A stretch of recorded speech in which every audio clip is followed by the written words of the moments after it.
Being in a band for me was everything that I needed it to be. It was the perfect platform. Try your best, get out there, never quit. Hi, how are you? I'm good. I'm really good.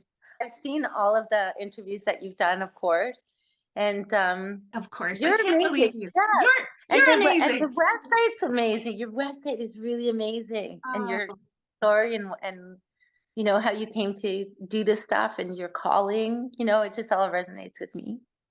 well, I can't thank you enough. And actually, just a cute story for you. So, when I launched back in May, I guess it was, and you know, when you do things like when you step out of your comfort zone and you like Oh leaving yeah. the government and like taking this risk and the imposter syndrome that comes with that. And Yeah. literally I fell asleep one night and I was just like, okay, all right, God, like universe, give me a sign. And I woke up the next morning and it was like Bif Naked has followed you. And I was like, what? That's so No, funny. I not don't know why. I sound like I know I probably sound like a geek, but it meant a lot to me. Oh, And that's very sweet. I was thinking back to when did I first discover you, right? For me. And it was your first album. And Mm. I don't think I even realized that. So I think I'm getting this right, but it was 94, right? Yeah. When you released it was Bif Naked. And but back then, computers, like it was not the way it is now. Oh So no, no. We played in Ottawa in my very first. Well, I toured in Ottawa with Gorilla Gorilla. We played at Barrymore's with the yeah, mighty Bosstones. It was like oh my gosh. 89 or 90. And then my first tour, yeah, would have been 94. And we toured with Rhymes with Orange. Okay. And we played in Ottawa. I remember very well. Barrymore's used to be just the spot. Like it used to be amazing. Yeah, It it's yeah. it was always a dream of mine to try and buy it and because they're not really doing what they used to do back then with live shows. Mhm. When you came out with that album, the music industry looked a lot different than it does now, right? Like Oh, you yeah. were you were you kind of blew up at a time where money, like people were putting money into tours and people were going to concerts and it was like not the same as it is now. What are your memories from back then? Like, do you feel lucky that you got to launch your career during that time? Absolutely. I couldn't get on the radio in Canada, and there was one of the guys from the record label on my first record told my manager I would never be played on the radio in Canada. And What? they wouldn't put any money behind us or anything. So we Why? decided to go overseas. I was a girl with tattoos. I was not a pretty girl. I was not blonde and and hot. I was just like, yeah. Oh, So we went overseas and licensed the record over there, and I started getting really great tours. We toured with a lot of Roadrunner bands throughout Europe and stuff. And it wasn't until I came back. Um, I would say it's like we're going into like starting to record Ibificus. yeah. That I was, fortunate enough to work with Aquarius Records, and they were distributed by EMI. And of course, we were working with Sony in the US by then and in Yeah. Germany. So it kind of was like a little fragmented. But on the Ibificus record, it was, I started to get radio at that time in Canada. And for a rock artist, it was imperative. And like you said, Yeah. it wasn't, there weren't computers really. We still had much music. And I always have to say that, we toured, we slept in a van. I slept in a van for 15 years before I was ever on a tour bus. Um, Wow. like a lot of bands, Yeah. and I think what happens, today, I think that, there's, unless you're in a hardcore band or you're punk or you're, a little rock band, a lot of artists aren't going to sleep in their vehicle outside the venue. Like it's just, it's just not the same time. Yeah. Um, I don't know if it would have been better or worse. If we had had cell phones and smartphones and stuff, maybe it would have been better. But we used to go out and poster, before our shows. We Yeah. would go out as a band and Oh poster, my God. I and know. it was just different. It was, but it was Yeah. like, oh man, you like I haven't thought about postering in maybe 25 years. Like, I Yeah. used to do that all the time for all my friends' bands and everyone coming through, and it was, like, part of the excitement, you Yeah, know? I remember all the paper cuts, like, when it gets cold, all my fingers crack, um, Oh, still from the cold, but it used to be from paper, and we used to get it from paper cuts for sure. oh Paper my cuts, god. it was screen printing T-shirts in our garage and, just I mean, it's just part of that camaraderie Yeah, of doing it all. Yeah, yeah, it's great memories to have, but I'm it glad that I have that background. yeah. Yeah. It kinda makes me sad sometimes, like, for bands coming up now, younger bands, like, they're not out there postering. In a way, it's like earning a badge. I don't know, it's like Yeah. I mean, they're facing other hardships, like, social media is so insane that people can have like one song and they blow up and become huge, or if you don't hit the algorithm or whatever, you can be just putting all this work in and not getting the That's return. right. And it's Yep. just it's different. Like, I don't know what I would say to someone trying to start a rock and roll band up right now these days. Like you must Oh, have people ask you, do people ask you like, what should I do, or do you got advice for me? all the time. And Yeah, I mean, I give advice the same way we took advice, just, try your best, get out there and don't stop. Never quit. never quit. Never quit. That's it. I remember hearing I think it was it Sean Colvin had a song on the radio. It was like Sunny Came Home or something like Oh that. yeah. And we were on Little Chair when that song broke. And I remember learning that she at that time was a lot older than we were. And I remember just being blown away because I thought, you know, Sean has been at it like since, they were 18 like us. And, Sunny Came Home was like, mid-career, I Yeah. thought you just gotta keep doing it, no matter what. And I think there's a real, I guess, work ethic that comes with being punk rock bands. Like there was no way we would have quit. It wasn't even we got $26 once to play a show in Portland, Oregon. And we were ecstatic. We were elated because we could get a burrito and put gas in the Oh, van going. Like, I mean, you have to find your victories and keep going. And if you yeah. can't find victory in it every single day, you're in the wrong job. You're in the wrong business. Oh, yeah. Hmm. I just got goosebumps. Yeah. Like, you're so right, but you are so right. Like, life is friggin' hard. Like, there's no Yes. sugarcoating that. Life is hard, and really, that is the difference between people who make it and who don't. Like, the people who make it, they're at the end and they're being interviewed and they're like, "I didn't give up. I slept in my That's right. van. That's I" exactly right. and where it's, the other people who just, it's like they let the discouragement just like eat them away.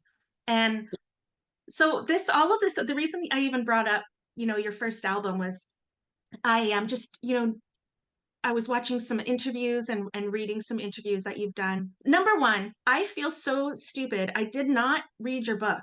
I didn't know you had a book until recently. But That's okay. but I It's am out of date. I feel like it's so out of date because I wrote it in 2013. okay. It was published in 2016. Okay. And from 2013 to now, my life has changed so much, and so much more has happened in my life, that I Yeah. kind of feel like the book doesn't, it kind of stops at a certain point.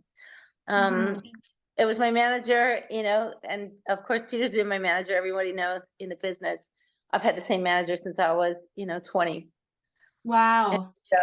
and so it was his idea after I had heart surgery and all this other garbage Yeah. happened. And he said, "You got to write a memoir." I'm like, "Oh, Yeah. great, because I'm gonna fucking die. That's why people want to." No. Like, well, yeah.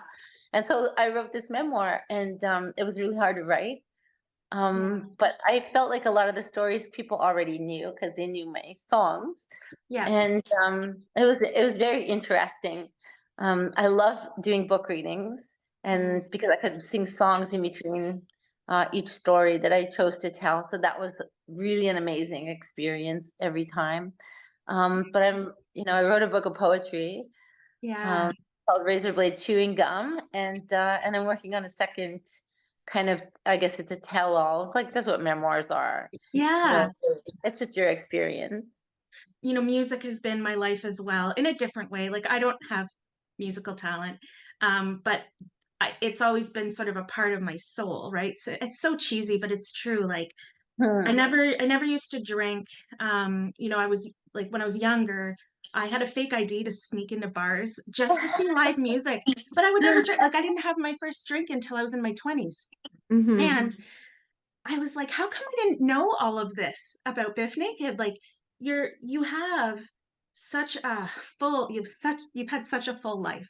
And there's like, people talk in the music industry, and all I've ever really heard is what a sweetheart you are, what a loving, bleeding heart you are, that Freedom. you like never turn down volunteer work, that you're constantly working and giving. And then I go on to read just a little like glimpse of your history. Like I knew that you were born in India. I didn't know um that you were adopted. So Oh. you were adopted. What, like, how old were you when you were adopted? I was 6 days old. Oh, So, wow. and I know my birth mom. My birth mom lives in Wasaga Beach, Ontario. So I just saw her like 2 Saturdays ago with my sister. It was Okay. amazing. So yeah, so getting to know her, my parents bought me a ticket to go meet my birth mom for my 21st birthday. And Wow. so she's been someone who's always kind of been a part of my life. But of course, living out here in Ontario now is very different because I have an opportunity to see her all the Yeah. time. So that's a lot of fun. And my parents were ecstatic, that I was able to connect with her in that way.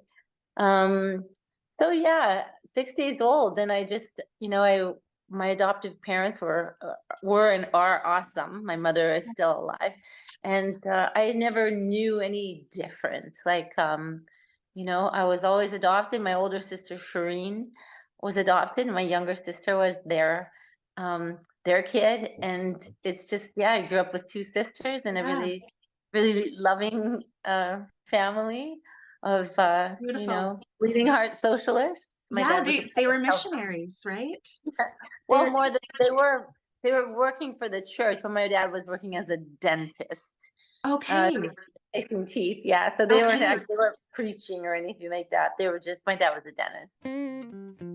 So just given everything, because oh my God, Biff, like there's been so much. So I read that you, when you came and to North America, you encountered some bullying. Like there was some bad shit going on, and you basically joined a band to kind of get away from it. Does that sound right? Well, kind of. I mean, I was a drama kid in school. Okay. Um, I was the class clown, and I found that that really was, for me anyway, that was an effective antidote to bullying, was Yeah. by trying to be funny Yeah. and by talking too much. I've always been a chatty kind of person, really gregarious and outgoing, and I think that probably helped me. I got into a band really by accident because I was a theater major. Okay. I had enrolled in the University of Winnipeg when I was 18, much to my parents' delight, but I dropped out and went on tour with a band that needed a singer because their singer had quit. Okay. And the first tour I ever did was a national tour in Canada, opening for a band called the Wongs, which was Wow. fronted by SNFU's Chai Pig. And that's how I met Chai, or Ken. And, he was one of the best teachers I could have ever had in so many ways. And, I still, every time I do a show to this day, I always think of him on stage, always. Aw, that's beautiful. Did you always know that you were gonna be a singer? Never. I never sang a note in my life. You can hear it in a recording. Like, I never ever thought that. I thought I would be a ballerina. I took ballet for 13 years. And then I discovered, shaving my head and smoking cigarettes. And then I thought I would be an actor. Like, I was a theater major with a purpose. I never thought I would be in a band. I Wow. didn't sing in a choir, nothing like that. But again, for me as a writer and as someone who wrote poetry and prose all the time, it was a wonderful outlet for me Mhm. as a vocalist to be able to write lyrics. And also the thing with being in a band, when we were young and idealistic, is we really had a bit of a um, socio-political lens to a lot of the shows and the in between song banter and some of the lyrics even. So it was being in a band for me was everything that I needed it to be. We were on a soapbox. At the time we were, concerned about El Salvador. We were concerned about, Yeah. poverty. We were, it was so many different things, and it was the perfect platform. Yeah. Do Yeah. you do you have a memory of, like, being on stage and just singing and just do you have, like, a specific memory of like, some people talk about, like, having, like, a not like a spiritual experience, but just, like, this aha moment of, like, "Wow, like, this is it." I know you kind of fell into it, but was there a moment or or a specific show that just kind of grabbed you and gripped you and didn't let you go? Oh, there's so many, but I can remember even in my first solo tour in Ottawa, for example. Um, I opening for another band. Often we would have to play at, like, I don't know, nine Yeah. o'clock or 8 o'clock when the doors opened, and I always started the show um, with an a cappella song, which Mm. is called "Tell on You." And that song was called "Tell on You, Letter to My Rapist," which was also my very first single ever, that the record label was so forward thinking that they made a Wow. video for that song. And if you Wow. search for "Tell on You," you'll still find the video. And Yeah. Writing I it was down. able to sing to this gnarly drunken crowd and just stand there as stoically as I could, even though I was shitting my pants ultimately singing this song. And I could see in the audience that no matter what was going on, if I could connect with one girl who may or may not have related to it in any way, then I was satisfied. I didn't care if they were throwing, beer signs. I didn't care if they were heckling me or yelling, "Show us your tits," which is like the least appropriate thing they could say during this song, particularly. Oh, But I yeah. didn't care. I was never daunted, and I just kept singing it. And for me, that was the best way for me to cut my teeth as Yes. a not just as a touring artist, but as a female artist. It was Yeah. really a very distinctive difference. I think that today, many young artists wouldn't tolerate some of it. And what can I say? It was a different generation. I feel like we were very tough. We had to be very tough as females. And I do believe they have it a little easier today in many ways because they have the autonomy if they want Mhm. to, or they can just walk off the stage if they wanted to. Yeah. We weren't allowed to walk off the stage. We had No. to do a show. We wouldn't get paid, or whatever. We're in Santa Monica. We had to get paid, or whatever the case. Oh, But yeah. I know that those moments on that very first tour, I knew for sure that it was what I was meant to be doing. Oh, that's beautiful. I love that. It begs the question, like, where does all of your strength come from? Like, you are so strong. I am a faker. Like, what? No, I actually had this conversation very recently with a friend of mine. Women have the most, um, they have so much strength. I've derived so much inspiration from other women. I can't believe some of the things that human beings have to go through on this planet, I know. and to still remain resilient or compassionate or kind or forgiving. You can think that about anybody, and I think every human being has that capacity within them, and I've seen it a million times over. And I just never take that for granted. And I think that when I was a kid, it was the same thing. My parents, um, you know, my parents were bleeding heart socialists, and they believed in advocacy and Mhm. activism, and they instilled it in us as kids. And I just think that I know I've always grown up with the knowledge that there were so many reasons for us to be grateful. Yeah, It was not possible in the house I grew up in anyways to not give thanks for either being alive or not being sick, or for getting home from school without getting, abducted, or whatever the case. It was like yeah, every single minute there was something to be grateful for, even if my mom drove us to the mall.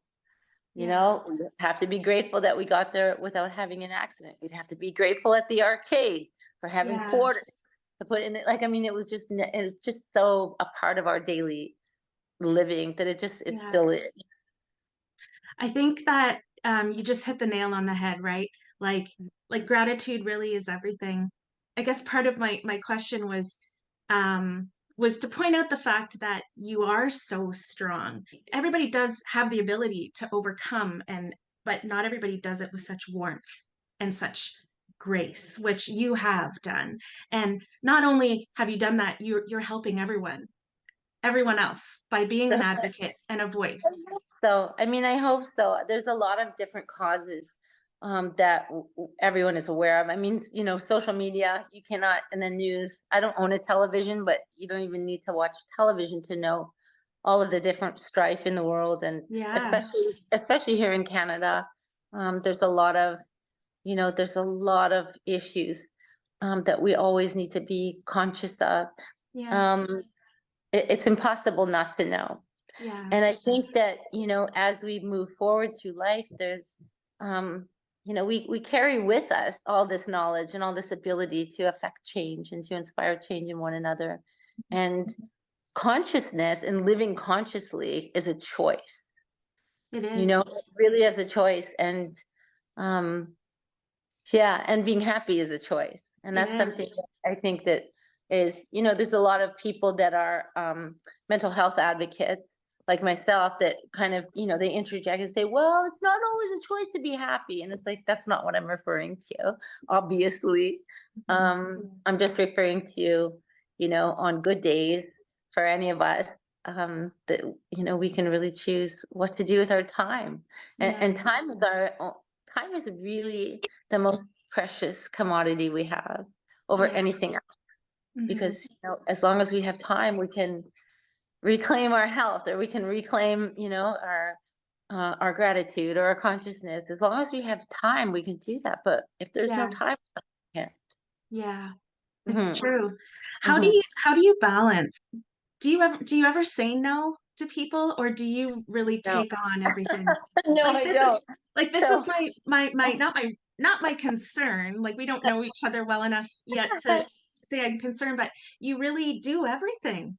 So how do you I don't do as much as I want to, and that's the truth. So when I was, and I come by it honestly because I had a soft-spoken and shy martyr mother.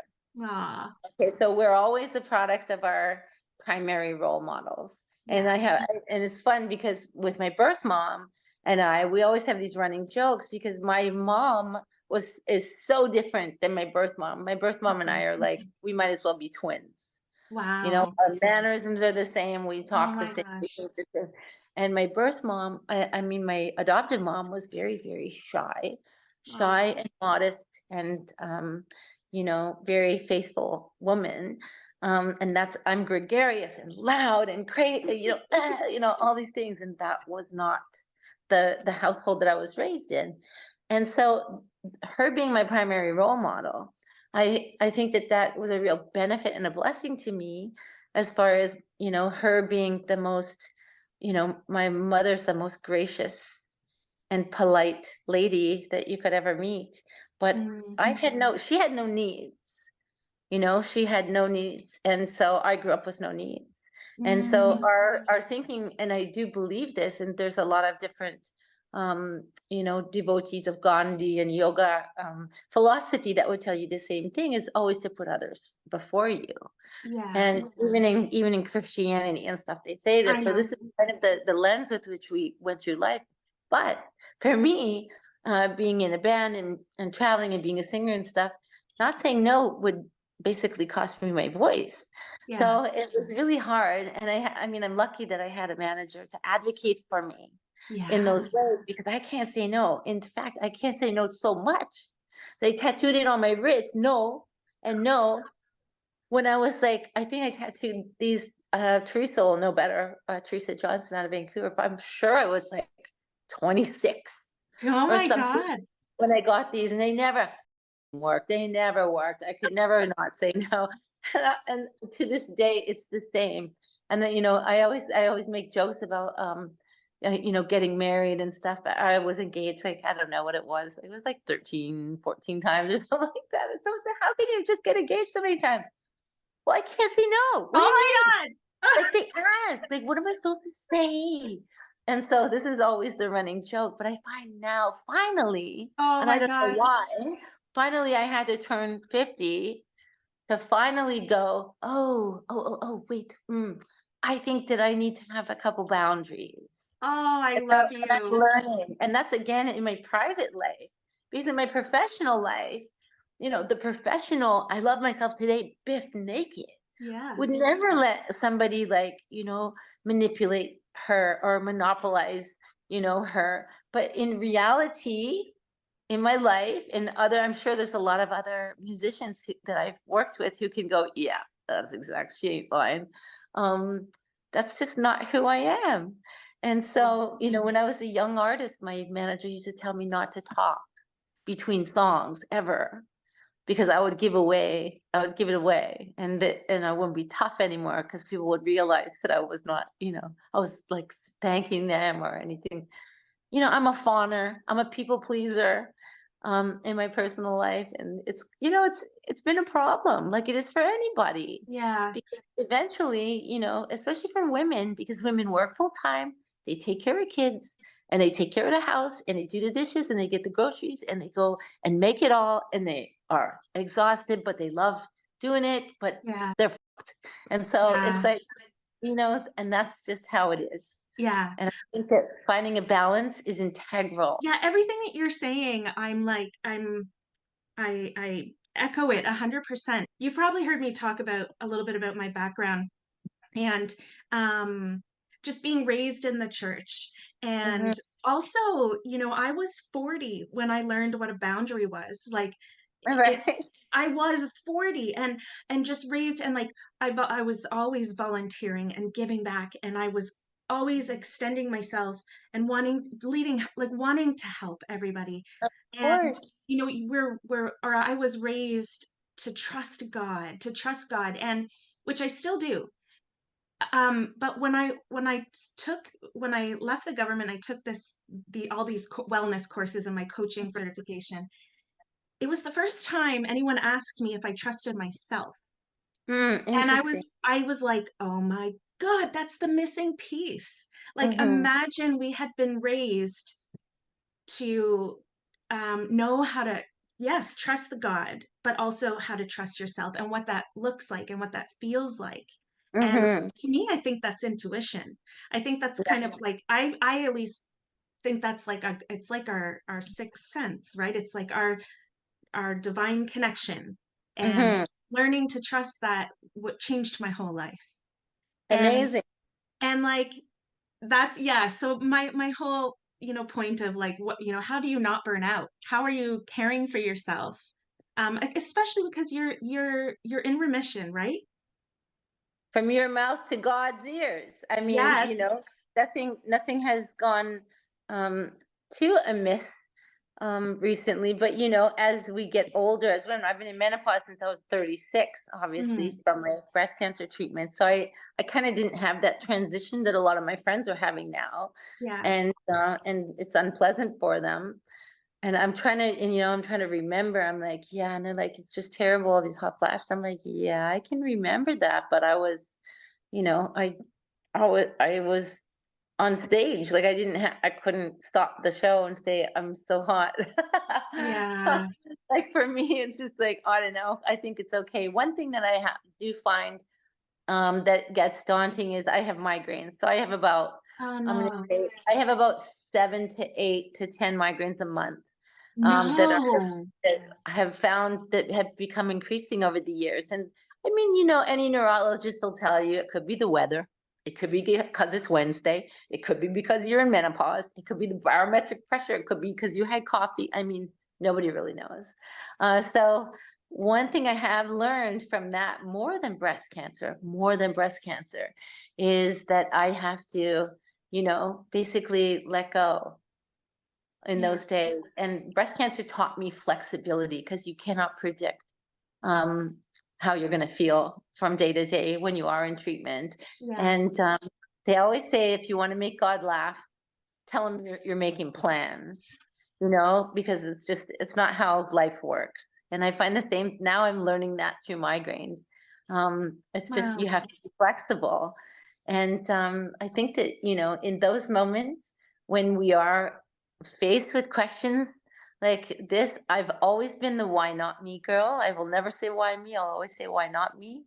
When I have Mm. a migraine, I'm grateful that it's me and not Yeah. another woman who has, you know, a 10-year-old that she has to drive to school and then go to her job as a cashier with a migraine. She can't not work. So I always know that it's, you know, I always have to sit in gratitude, even if my head is going to explode. Um, and I think those things that are ingrained in us are what keep us rooted in our faith.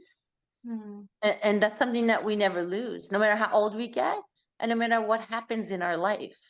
Like, no matter Mhm. what crisis happens, we're still going to have that root, you know, like trees, we're rooted in that. And, you know, Mhm. that when you don't have strength, that'll give you strength. And a lot of people that they can't go on, they can do it for their kids, or they can't go on, they'll do it for their dog or their, you know, whatever the case. And I always marvel at that, because that is faith. Yeah. That's beautiful. Yeah, it's true, and it resonates with everybody, even if, you know, someone is, you know, it doesn't matter what faith you are, you know, but having that faith, having that undercurrent of, you know, not even just belief in, you know, something higher than us, but it forces you to believe in yourself. Yeah. Hmm. It sort of reminds me of a quote that I had heard during my coaching. It was, trying to shift this mentality of things happening to you Oh, to things happening for you. oh, I And love it. at that time in my life, I started taking the course because my mental health was so bad and my marriage was in shambles, and I was recovering from my son having brain surgery, and I just felt like, why me? Like, why is this happening to me? It's a But lot, so much at once. yes, but like when you can shift your perspective, which Yeah, people don't always realize they have the power to do, right? that's- It changes the entire filter that you see the world yeah. with, and you see other people. And yeah, I think you're a beautiful soul. Ah, you're so sweet. I think the same thing of you. And I that's went, how, you know, and that's how life is. And it's cool. You know, people come into our orbit at the right time. yeah, I think so. I Mhm. have so I do have a question for you. You have a new album. It hasn't come out yet, right? And it's the Champion album. That's right. Yeah. Yes, I So do. so when is that what's happening? What's going on with that? So the Champion record, we really had a real timeline for, and the first single came out in I think it was Valentine's Day of 2020. Okay, was It was, that Jim? yeah. And Okay, it was, I love that song. I love singing it on stage, and you know, it's a powerful song. Insert any name, and you're going to describe my love life history. yeah. Like I want But to talk about Jim, and I want his name and number and his address, and then I can just get a crew together and go take care of him. Like what the heck? yeah, you know what? I think everybody has a gem in their life, and it's really a song about betrayal, and that's the thing that I love about songwriting. Because, you know, like from you know, Hank Williams to Beyonce, anyone can write a song that helps them express their heartbreak or helps them express their disappointment. You know, songs that have, you know, heartache slash vendetta themes are always really great for people to hear, because we all, we just, everyone has gone through it. Everyone has felt a betrayal at one point in their life. And that's what the special thing about Jim. And so for me, I hadn't done a studio record in like 10 years, like, cause I just didn't want to. It just didn't really seem, I don't know, I just was busy. I didn't want to. I was doing the book tours, and we had a song from the acoustic record called The Only One that we made a video for in Paris. And it was just, it just didn't, single by single, I didn't really think of doing a record. And it's just started to snowball, working with Doug Fury again. Of course, he wrote Tango Shoes, Yeah. among other songs with me. And it was just the right timing. And so we worked very hard. But of course, 2020, the pandemic started Yeah. kind of really overtaking everyone about a month after we released Jim. And I just, it just started to seem like it was not a good time. Like, I just felt like, our second single was Broke Into My Car. And it was like, it was like this kind of thump and dance track. It was really happy and we really loved it. And we had it all mapped out. The third single would be Roller Dome. We had everything mapped Oh out. yeah. June, September, like we had it all worked out. And as the pandemic started to really gain momentum, it was just like, yeah, I don't think that anybody needs a Bif Naked record. And then in Mm, June, George Floyd was murdered, yeah. and I didn't want to work anymore. I didn't want to work. I wanted to, you know, get my body in the streets, and I wanted to march, and I wanted to, do everything that my peers were doing to try and make sense of the world. The world started to really fall apart, and there was a need, um, for us to like shift the focus on, what do we need to do? The world has to change. This is like, and granted, at that time, it was really, you know, kind of centered around the USA, but truthfully, everywhere, especially in North America, change needed to happen. And so the record was shelved. I just didn't want to put it out. I didn't want to think about it. It didn't seem, it just didn't, it wasn't going to be helpful to anyone in Mhm. the world. And I know a lot of bands put records out during that time, and they feel good about it, and it gave their fans a lot of hope and stuff. But for me, I didn't feel right about it. And then 2021, we finally released the second single, which was Broken New Your Car. And then Ontario was in not only another lockdown, but a stay-at-home order. Oh yeah, like we Uh, had no idea. Like it was yeah, like a slap in the face. It's yeah, it was crazy. it just didn't seem like the right time to No. worry about the record. I was happy when Yeah. we put out Roller Dome, Yeah. because Very it's cool a song video. that, thank you. I love the song so much. And then yeah, we kept tinkering with the record because we had time to. And so now finally I think that this is going to be the year that we actually put it out with the Advocate Oh, it's 25th cool. anniversary record. That Yeah. was kind of, put up to the forefront because that anniversary came around. And that's just, I mean, for me, it's just been a complete joy. Yeah, I've never put out vinyl before. This is the first time we've ever put out vinyl. So it's going to be a really fun summer of touring. And then, yeah, once Channel comes out, it's going to be really, really, really cool. I can't wait to see you. I'm gonna come to a bunch of Ah, shows. thank you. Are you Thank you. where are you gonna tour? We always tour in Canada. Summer is always great, and a lot of bands that are, kind of in the same age group as me. We always seem to get together on all these festivals every summer, and that's just Mhm. like summer camp for us. It's so fun. Um, I it's love it. hard to say. It's hard to say what's going to happen. We've been making a documentary for two I years. know. I was just gonna ask about that. Yeah, so that's been something that was just nothing I could have ever expected or anticipated.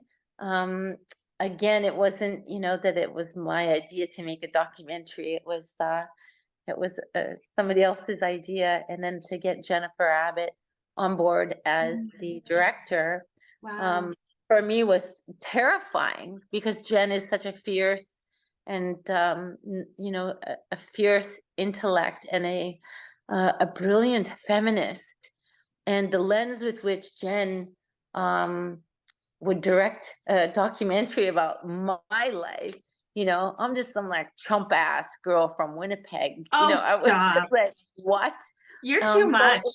it's just been so fascinating. She came with us to her and the film crew came with us to Paris a couple Wow. times, and on tour in the summer, and of course, last January we were all in Mexico, and there's just so much footage. I don't know how they're going to get through it, but they do believe that they'll be putting it out this fall. Oh my God, that's so exciting. Yeah, it's pretty interesting. I'm terrified. No. Maybe I'm that, kind maybe of terrified. maybe it's not terrified. Maybe, I talk a lot about this, that anxiety and fear is often excitement. It's just so much, It's so fun. it can feel the same. Yes, absolutely, So will absolutely. there'll be like a big screening, maybe in Toronto or something? I think so. I mean, it's hard for me to predict. I kind of don't understand the film uh, world. I don't understand the film festival circuit, but Yeah. certainly, obviously everyone has those hopes. In Yeah. the meantime, we're still working on the anniversary Ibifficus and just Yeah. so much other stuff. I had done a couple collaborations with my friend Ritesh Das from Mm, Toronto Tablet Ensemble, and I think wow. that we just did actually a fellow that's in your neck of the woods, Ash Ravens, the guitar virtuoso in Ottawa, Okay. worked with Ritesh and I on the song "Forgiveness of Trees," and it's just charting now in the world music charts in Europe, which is a shock, but a delight. So I couldn't be happier for Ritesh. But now I kind of go, oh, we don't know what's going to happen this spring. We might be traveling after all. Oh, wow. That's so exciting. I'm so happy for you. You Thank deserve you. Yeah, all it's of lots of fun. this. Thank you. It's so much fun. Yeah, I had put out, I don't know if you saw on Instagram, does anyone have any questions for Bif Naked? And it's so funny.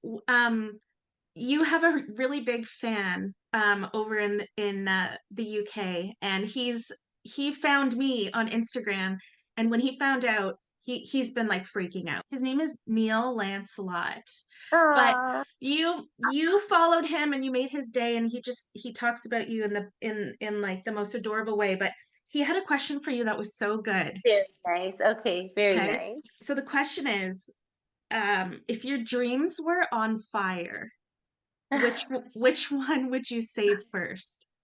Oh, that's so funny. Wow. Wow, what a creative mind. Right? I was If like, "Are my you a dreams coach were on secretly?" fire. That's so funny. Yeah, that's a great question. If my dreams were on fire, what would I save first?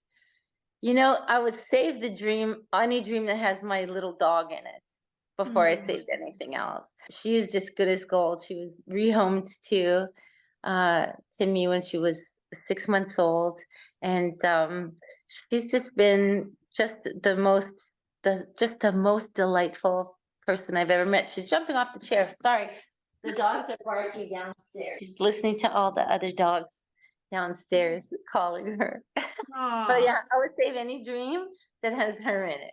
Oh, of course. Oh I my have to keep a gosh. bell. I have to keep a bell on her because my manager's house is so big that I will lose her in the house. And Oh she's my just gosh. she's She's just too cute. stay here with me. She could be this whole episode. She's so cute. Stay here with mom. Aw.